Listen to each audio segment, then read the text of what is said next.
Assalamualaikum warahmatullahi wabarakatuh. Halo teman-teman, kali ini kita akan belajar mengenai penyusunan peta konsep.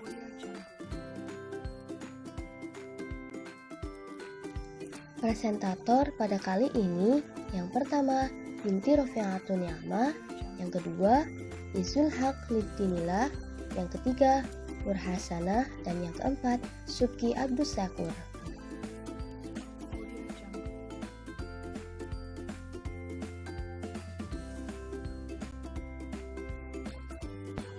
Yuk tonton video berikut ini. Jangan lupa untuk subscribe, bunyikan loncengnya, like, share, dan komen ya.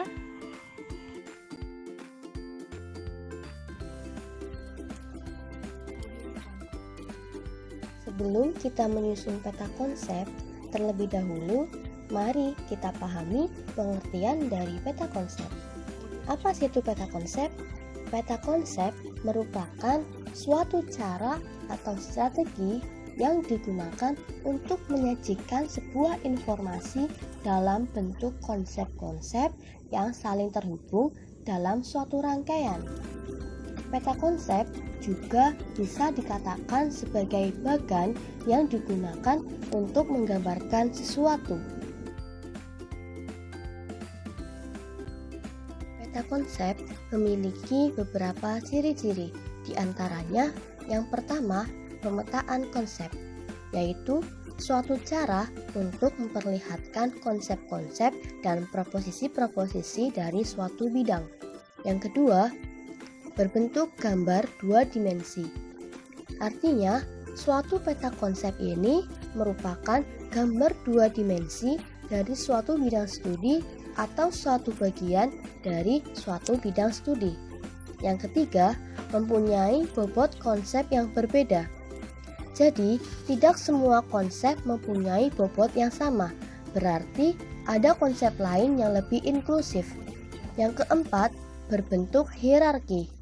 Artinya, bila ada dua atau lebih konsep digambarkan di bawah suatu konsep yang lebih inklusif, maka terbentuklah suatu hierarki pada peta konsep tersebut.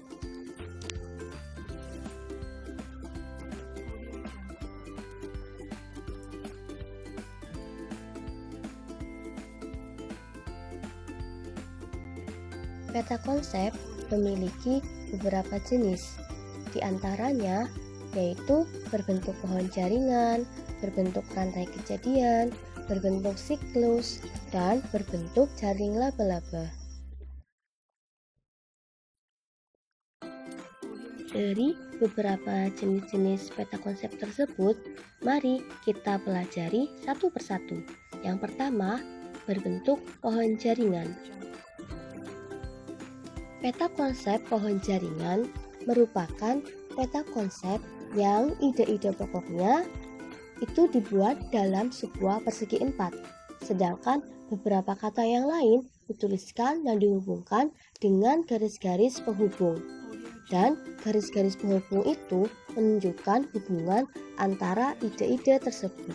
Peta konsep berbentuk pohon jaringan ini sangat cocok digunakan untuk memvisualisasikan hal-hal sebagai berikut. Yang pertama, menunjukkan sebab akibat. Yang kedua, suatu hierarki. Yang ketiga, prosedur yang bercabang.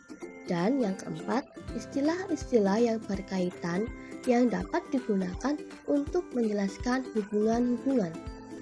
Seperti apa contoh dari peta konsep yang berbentuk pohon jaringan ini? Ini dia contohnya.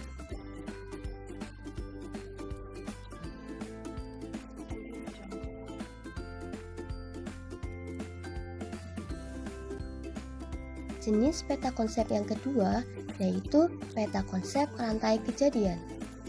Peta konsep rantai kejadian merupakan peta konsep yang dapat digunakan untuk menunjukkan suatu urutan kejadian, langkah-langkah dalam sebuah prosedur, atau suatu tahapan dalam suatu proses.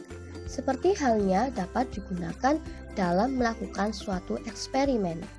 Peta konsep rantai kejadian sangat cocok digunakan untuk memvisualisasikan langkah-langkah dalam suatu prosedur tertentu, memberikan tahapan-tahapan dalam suatu proses, dan urutan suatu kejadian. Contoh dari peta konsep rantai kejadian yaitu seperti ini.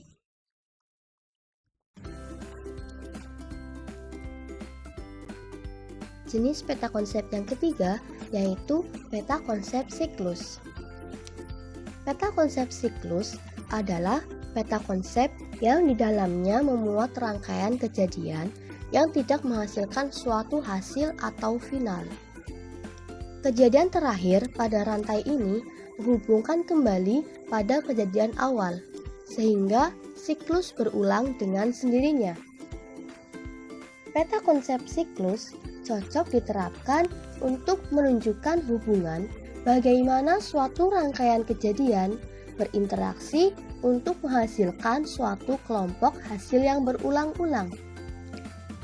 Contohnya, peta konsep siklus dapat dilihat pada gambar ini.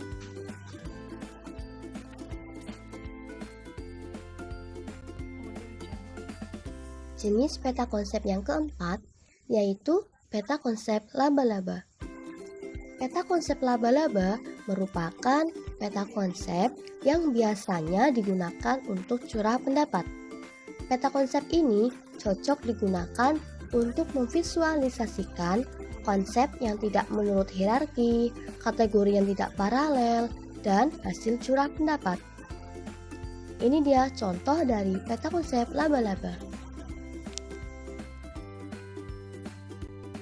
Itulah sedikit materi pengantar dari penyusunan peta konsep.